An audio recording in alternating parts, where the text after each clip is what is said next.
基本千万字，大家要跟大家做伙来捌一字。真侪爱看《三国演义》《三国志》的观众朋友，一定足欣赏孔明、诸葛亮。过去看过歌听小电视节目的观众，嘛足爱看已经过身的主持人诸葛亮足笑亏。今仔日要甲大家绍介这一字，就是亮，乐阳亮第7条。物件通光透明、金金光明，咱讲是亮，像讲光亮、明亮，也有白亮。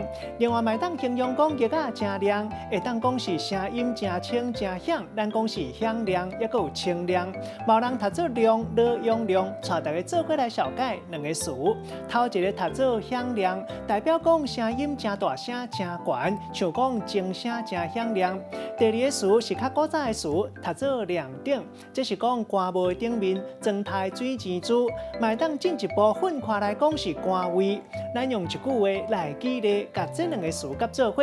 譬如讲7月时啊，南美馆地角展览，空势做甲敢若真的共款，伫官帽顶面有亮顶，看起来足恐怖。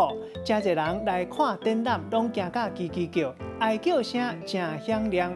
今仔日绍介这一字读作亮，另外一个音读作亮，提供予观众朋友来参考。